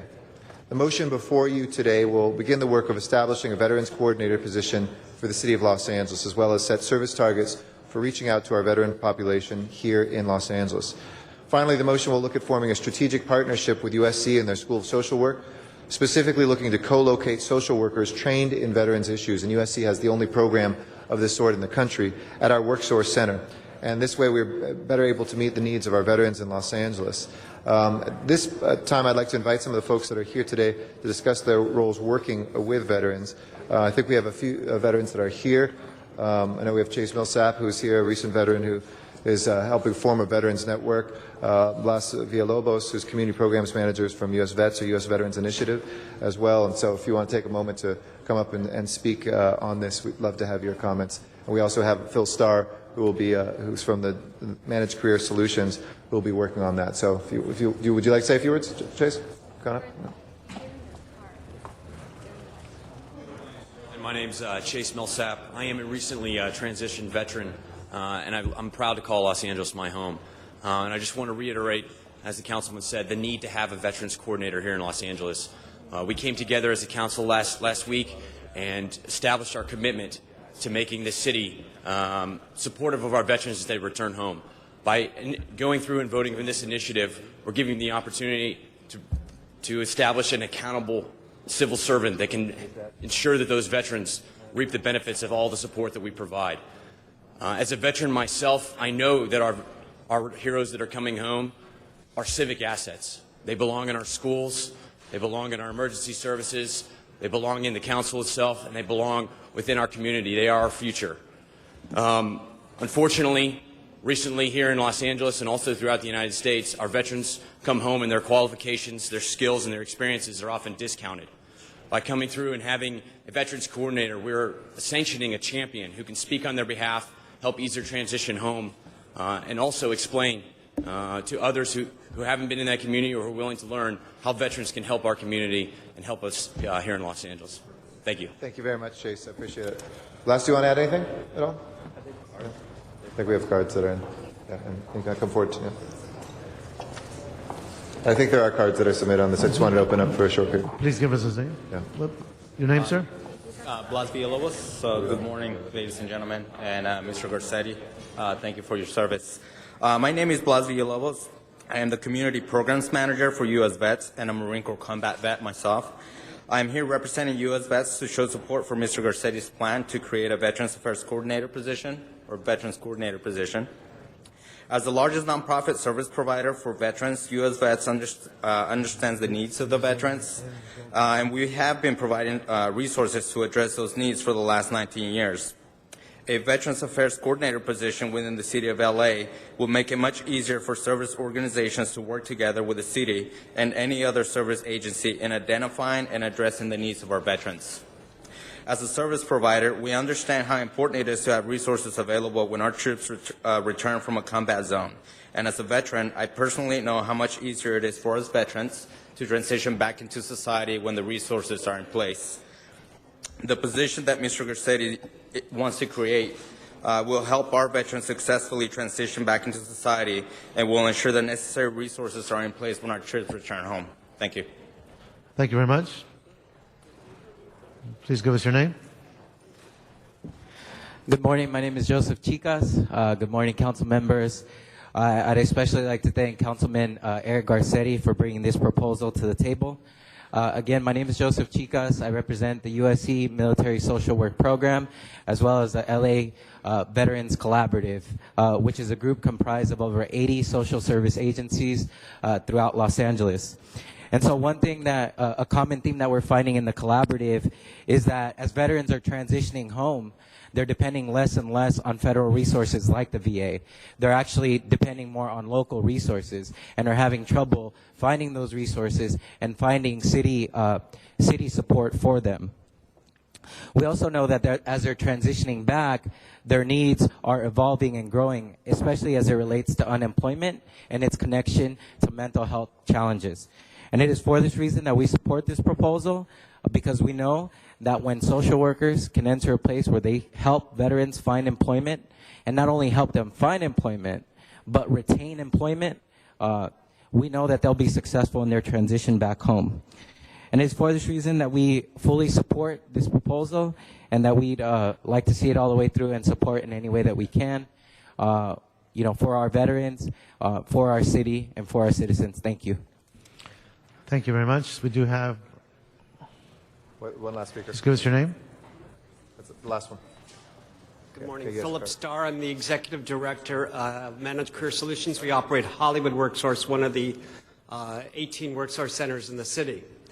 And our agency, located on the campus of LACC, has served over 600 veterans in the last 4 or 5 years through Veterans Employment Assistance Programs provided by the state. We most recently got a grant from the state to serve 50 veterans through the Employment Training Panel. When veterans come to us, and most of the veterans we outreach to are recently separated veterans, they have multiple needs. And getting the veteran to the right program, to the right service provider, is often complex and needs coordination with multiple parties. And that isn't always available. We've made networks. We've worked with U.S. Vets and other organizations to create those networks. But the Workforce Board, having a Veterans Services Coordinator, will make a real impact. It will coordinate the work of the 18 centers. It will coordinate the work of other agencies providing employment and other services to veterans, and it can really make a difference. It needs real direction from you and from the Community Development Department and from the Workforce Board to be sure that this coordinator and these mental health services do reach all veterans and reach all the agencies so that they make sure their veterans who come for services get those services. We're always very honored to serve veterans. The president of our organization is a Vietnam vet, has seen what lack of services can cause, and we really are very grateful that that you are directing the board to provide these services. Thank you. Thank you very much. It's closed. Thank you. Thank you to each of our veterans that are here, and thank you for allowing me to bring a few of them forward. We have in Los Angeles, in some ways, the toughest challenge and the most veterans, but we also have the best assets. There's no other city in the country that can boast a program like what USC has, as many organizations, as strong resources, and hopefully coordination now between cities and county, between different levels of government, whether it's looking at homeless vets, whether it's looking at out-of-work vets, or whether it's looking at those who need more training. As Veterans Day comes forward, we always celebrate it, but this year we thought we'd do something ahead of time, so it wasn't just about thanking them, but actually thanking them in the deepest way. And I want to thank Councilmember Joe Buscaino, who, together with the mayor, on Saturday, November 10th, from 1 to 4, will be having a Veterans Appreciation Festival, the very first in the city of Los Angeles on the USS Iowa. And I want to thank Joe for his great leadership, and he's helped second a number of these motions. And we've got a great resource. He's not here today, but Mr. Rosendahl, who dealt as a social worker in the military with those who are returning home from Vietnam as part of his military service. And so with that, hope that we can move this forward and that we can have our first coordinator here. And thank you again to the Community Development Department, our Workforce Investment Board, for really taking lead on this and having for the first time veteran specialists on the board, which is going to be another asset that we have. So I ask for your support. Thank you, Mr. President. We have two more cards on this item. That's Arnold Sachs and John Walsh.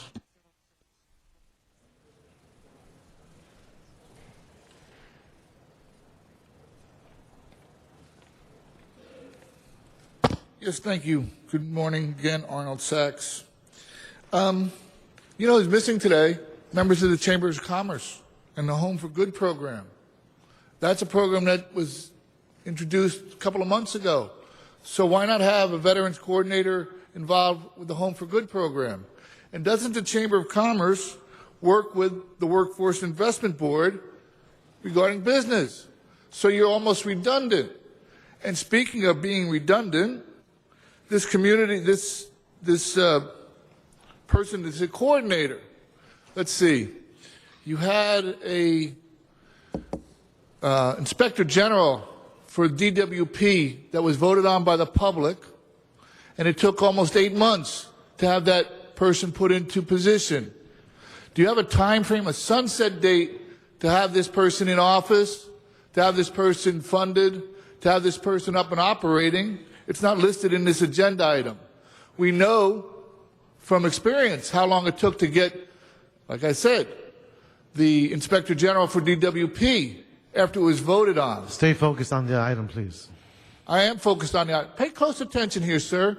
You have another item here where you want to put a person in office. You have no time limit or time frame to initiate the office holder taking over the duties. That's the point, sir. Pay close attention. You might learn Stay something. focused, sir. City Attorney, he's interrupting. So again, where is the involvement from the Chamber of Commerce here? Why is it being so redundant? And just out of curiosity, any plans for the VA hospital on the west side of LA? Just out of curiosity. Our next speaker, Mr. John Walsh. John Walsh, blogging at HollywoodHighlands.org. Last Wednesday I was here, 13,000 visitors, right from what I said, 13,000. HollywoodHighlands.org for, just for clarity, I want to point out again, 100% in favor of veteran service appointments.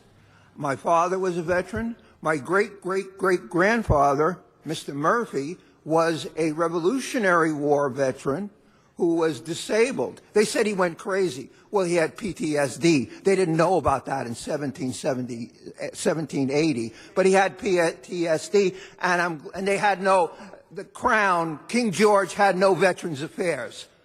Remember, I am happy that we have this city, and this entire building came from politicians who did a fantastic job. Unfortunately, they're all dead now. HollywoodHighlands.org.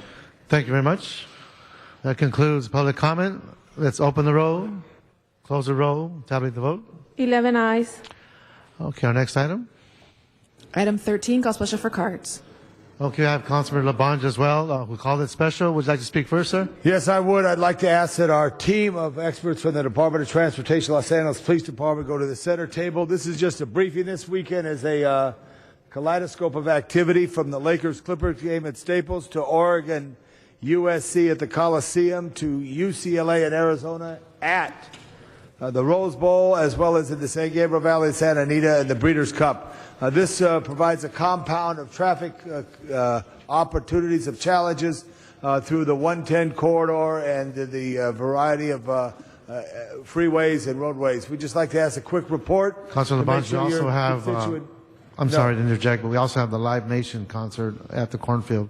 And Live Nation, which is big, so that helps the 110 challenge, if you could.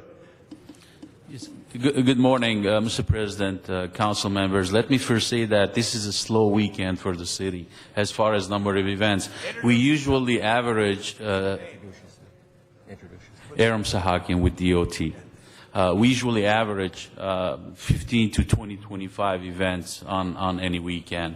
Having said that, you're aware that the key to the success of any traffic management plan is mass transit. So we do work hand in hand with MTA, light rail operations, and also bus operations, DOT transit as well. And it's part of our public outreach to encourage the public to use mass transit, including for the locals. We encourage them to use bicycles to these events. This is in addition, of course, to the resources on the ground from LAPD and LADOT, engineering and traffic officers managing the events. Good morning. I'm Commander Bill Scott from Operation South Bureau. In addition to what Mr. Sahakian said, Operation South Bureau will staff a command post for the USC-Oregon game, and because of the Clippers game that'll actually be in Central Bureau, that game will be ending around the same time, or beginning around the same time that the USC-Oregon game is beginning. So we have officers in place, including motorcycle resources. We have liaison with the California Highway Patrol. They will have a supervisor in our command post so we can mitigate any resulting freeway backup. We do expect that there will be some backup, but the CHP will be right there by our sides to mitigate that as much as possible, and as well as the Department of Transportation will be in our command post. So we're heavily deployed and we're ready to handle whatever comes our way. Commander John Sherman, Operations Central Bureau. We have two events in Central Bureau, two significant events in Central Bureau this weekend. The Clippers game, which we have our typical deployment of our on-duty resources that work in the LA Live area, as well as the off-duty resources that are employed by the Staples Center. And we also have the LA, as was mentioned by Mr. Reyes, we have the LA Hard or Dia de los Muertos concert going on at the Cornfield. We'll have a separate incident command running for that operation. In both of those venues, we work very closely with DOT to ensure as smooth the traffic flow as possible with the crowds. We also have heavy deployment with our traffic as well as our uniform resources, and we don't expect any unusual problems or any significant issues this weekend. Greg Savelli with DOT. We have close to 150 officers prepared to be deployed for several events throughout the day as well as throughout the weekend. In comparison, during the weekend of Carmageddon, we had over 411 officers out. So to echo Aram's comments, although we're always busy, we're prepared and we have officers deployed to help move traffic. As an example, Councilman Labange, the Science Center, they have the Shuttle Endeavor exhibit, and they're expecting a huge crowd.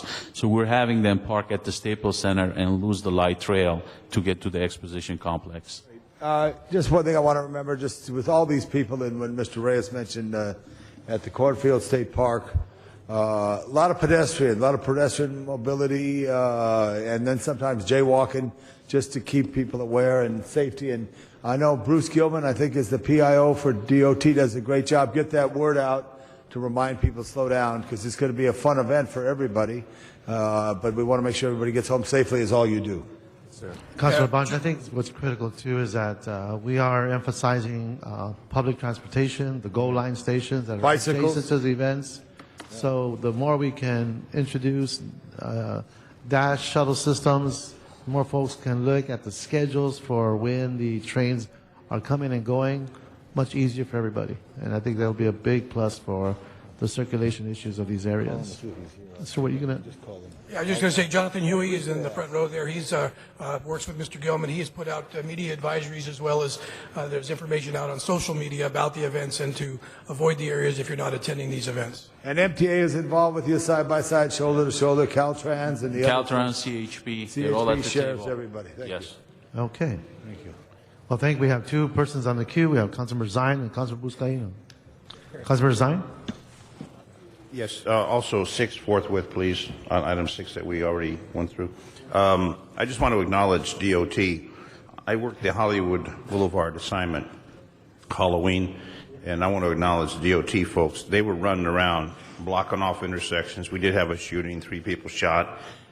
They were spectacular, and I think I saw you in the yellow pickup truck, special operations, cruising up and down, trying to make sure it went well, but DOT were so smooth with the LAPD, and they had a lot of resources from LAPD to maintain security and control.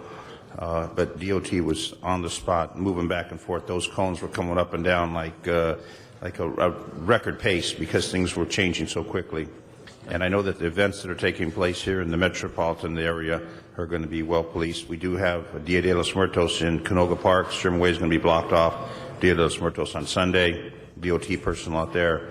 And I know the police department has limited resources and they're stretching to the maximum point, but we also have to acknowledge what DOT has done and did a great job personally witnessing the activities that were taking place. So congratulations. I know we'll get through it as we get through every situation that takes place here in the City of the Angels. So thank you all. Thank you. Councilmember Buscaino? Thank you, Mr. Reyes. I too want to stand and recognize the efforts from the LADOT and the traffic officers and our my brother and sister police officers as well. It's going to be a busy weekend, we know. And I was more than happy to second this with Mr. LaBonge. The 3 E's of traffic. Who can tell me? Education, engineering, and enforcement. Very good. All right, Absolutely. very good. I know. And when it comes to education, it's on a P3 test. When it comes to education, you look at the website, the great website that DOT puts out, LADOTtransit.com.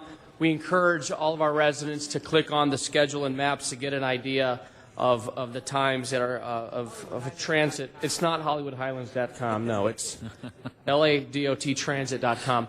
Let me ask you, Aram, do we plan on having the ATSAC Center open on Saturday tomorrow? Yes. We start very early. As a matter of fact, the Oregon USC game is scheduled at 4 p.m. At 10 a.m., we're monitoring the area, and we go, obviously, to the next operational period to cover the Clippers game. Very good.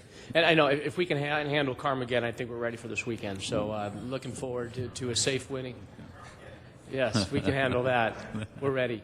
So thanks again for your presentation and your continued commitment. Thank you. Thank you. Councilman Alarcon. Next speaker, Councilman Alarcon.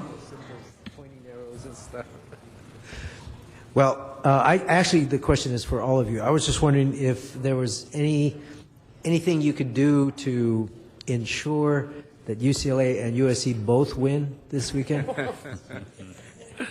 Not sure about USC. This is a very serious issue. This is a very serious.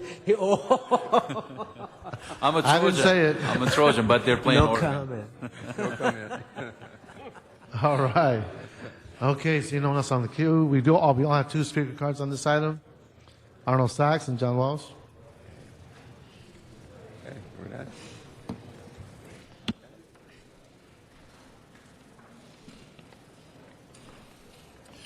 Yes, thank you. Good morning again, Arnold Sachs. The fact that all these events are occurring on a Saturday, has somebody spoken with MTA about changing that Saturday schedule to a weekday schedule where service is increased instead of decreased by the Saturday schedule? I don't think so. And we heard Mr. Zine, Councilman Zine, discuss earlier today funding for a program for the ordinance requiring changing the city zoning. But we didn't hear anything about funding for this increase in police and public safety personnel. How much is it going to cost the city? We know that it costs $2 million for the situation around City Hall. How much extra in city personnel will this cost? And where will that money come from? We also know that A lot of these venues for 10 years didn't pay for the police and public service protections they received. So will they be billed for this extra personnel that will cost for traffic control and safety? We didn't get a answer on that. And as a result of Councilman Buscaino's discussion and Councilman Garcetti's discussion regarding the Veterans Day celebration, will there be added public safety and police officers for the USS Iowa celebration? We did find out after the fact how crowded San Pedro got and what a disaster that was on the 110 freeway for people who wanted to go see the Iowa when it first came into port. And speaking of which, because of the Veterans Day celebration, has the City Council looked at MTA to allow the veterans to ride for free on that day as an opportunity? Why don't you look at that and maybe present that to the Board of Supervisors and get those monkeys to act? Thank you very much. Our next speaker, Michael Lawrence. I'm sorry, we do have John Walsh. Come on up, John.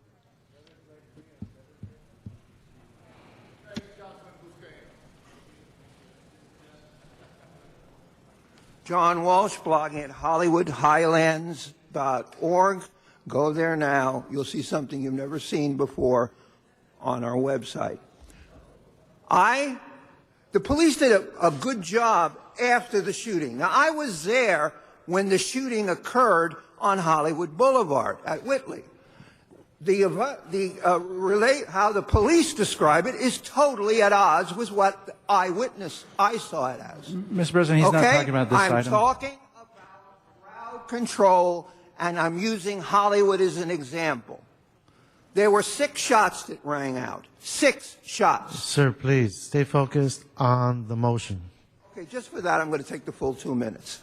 Okay, I was going to sit down. Now I'm going to take the full 2 minutes and filibuster on the motion. I'm going to filibuster by reading the motion, because if you want to interrupt me, I am all in favor of the following motion. Relative to public outreach and safety measures in preparation for the 4 major sporting events to take place on November 3rd, 2012. This is a filibuster. I am in favor of, that's what makes it, I can say, direct the Los Angeles Police Department and the Los Angeles Department of Transportation not to lie, as they did in Hollywood Boulevard, about what happened, and to report honestly if something happens in public outreach, especially if there is somebody put on the ground and handcuffed and shot in the head. Mr. President, the way he's it happened. not talking about It will this be item. taken into consideration.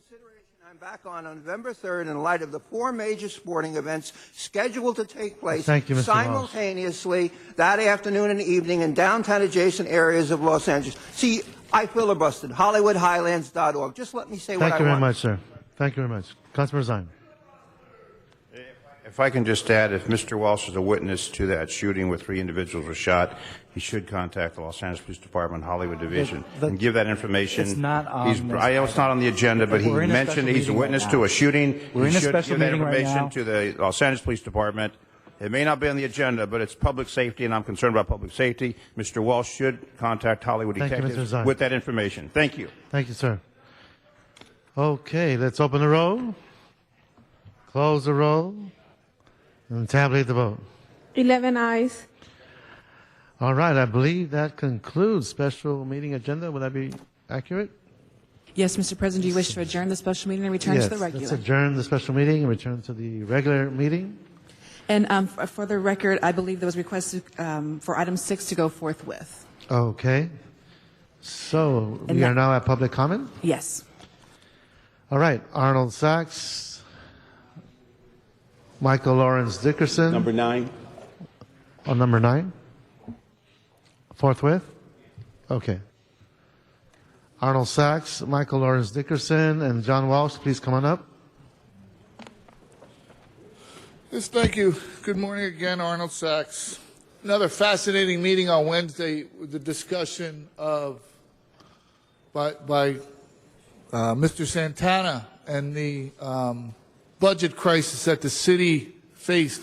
And I have to apologize, because who knew how much hard work that the city council put in. But what was really amazing was I believe Mr. Santana said 4 years ago the city was forecasting $1 billion budget deficit for the year 2015. And in the time frame up to this year, the city has managed to save $750 million approximately, because I believe he said it was a structural deficit of around $200 million plus. And that's without any of the ideas from Mr. Koretz. I believe he wanted $1 million ideas. We needed 200 of them 1 year. So maybe Mr. Koretz would be able to produce for the public some of those $1 million ideas that help the city save $750 million. Maybe not. But speaking of budget forecast, the MTA has asked about Measure R. The forecast was for $1 billion a year for construction.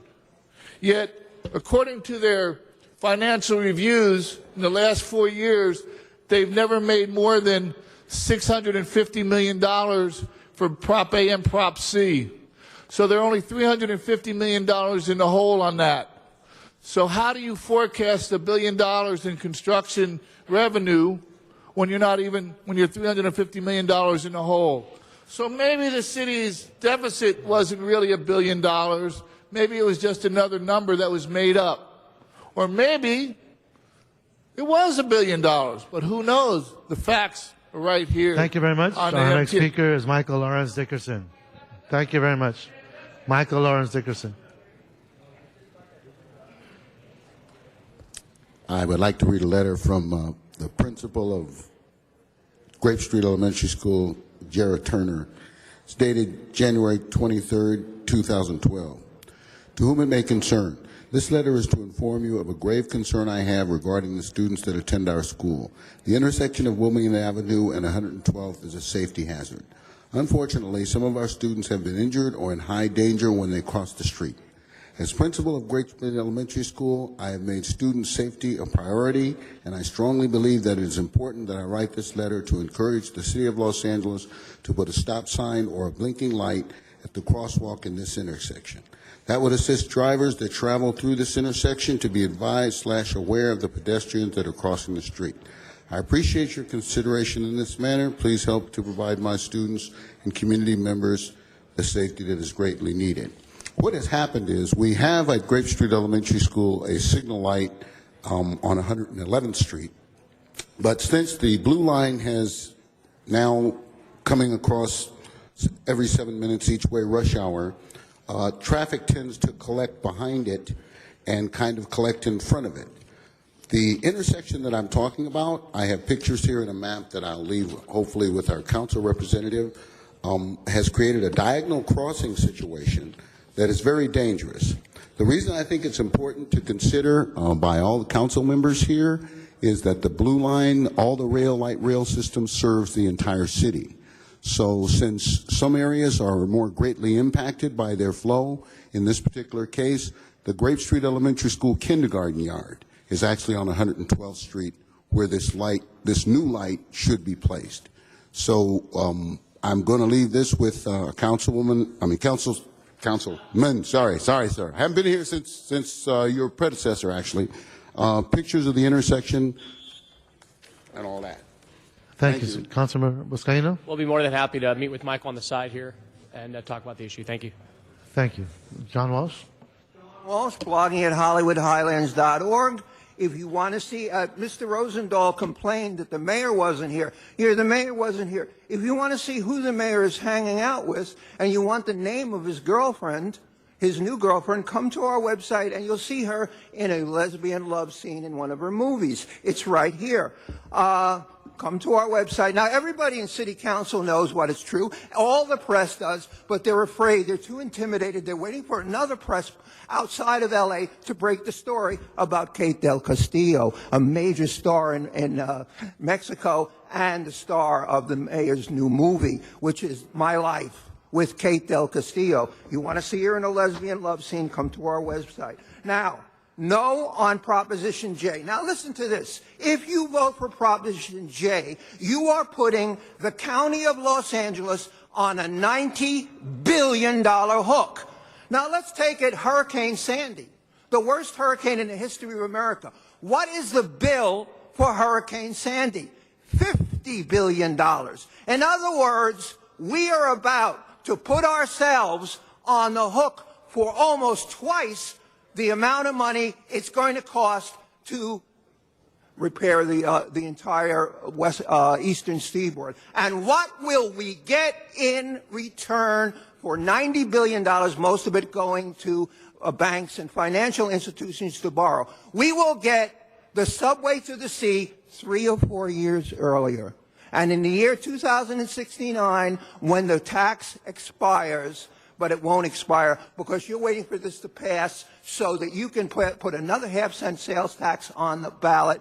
Tax us, tax us, tax us. We get nothing. $90 billion for Measure J, $50 billion for Hurricane Sandy. That's obscene. HollywoodHighlands.org. Thank you very much. George Azarian. George?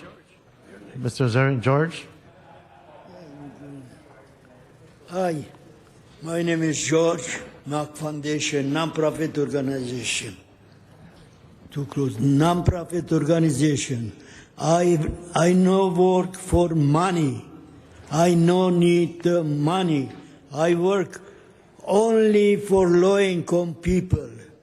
I am after-school program, mayor office. I am sponsor for 300 kids. Foundation now find out for good building. I want a special talk with all councilmen, all with mayor. Very good price. Every day gonna make a lot of money. City Hall gonna be very good for everybody. 30 people gonna work, employed. A lot of people every day ask me when you open, when you open. Every day I am here. I wanna talk every day until me buy them this. My foundation gonna pay all payment, but help me up foundation. All money income gonna go for low income people, go for after school program, for our hospital, for poor people. That's what I'm waiting. I got another little project that is out the money. Too Close Freeway, 101 Freeway, Beverly and Vermont. Little junk place, no have electric, no have water, no nothing. I want to start 10 people gonna work. No need for that, nothing. Today you can give me. Gate open, that's it. Me gonna work 10 people and the income, still all income go for low income, for foundation. Thank you, Mr. Azarian. Thank you, sir. Juan Dollhouse Dude. Yes, I am Juan Alcalá, Dollhouse Dude for the United World of Free and Clear. Mr. George has asked me to talk about his MAC Foundation. He wants a building so he can house people under Section 8. And he wants this building to keep on feeding low-income people. What is wrong with letting him have the building where he wants to pay the down payment and the city help him out so he can help people? Isn't the city here to help people? Help this guy. And it goes along with my program, which is we can create a parallel system where we stop being stupid and we finance each other out of homelessness without the need of the city council, the banks, any financial institutions. We just simply finance each other. Instead of smoking more weed, drinking more beer. Excuse me, did you allow weed but not beer? There's something wrong there. Beer is a drug. Okay?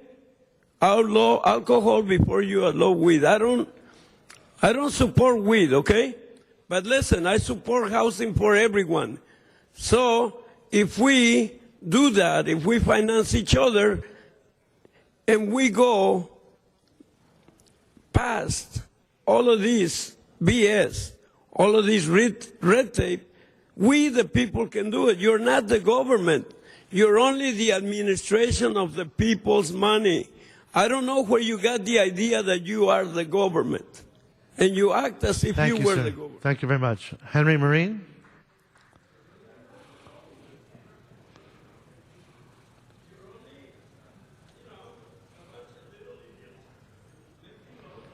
Disturbing the meeting, sir. Well, welcome to the game. Government-administered money and employment. I want to thank the members of this council and the board for writing down in black and white how much money you would shelter from the pay of others and me for each hour of government service provided in the past. Now, what makes you think you ain't going to have to pay this money? Mr. Garcetti, you know, I heard you the other day saying it's okay to commingle money. You and Mr. Oh, that's right. I watched YouTube, and Mr. Santana says this council uses a voodoo economy.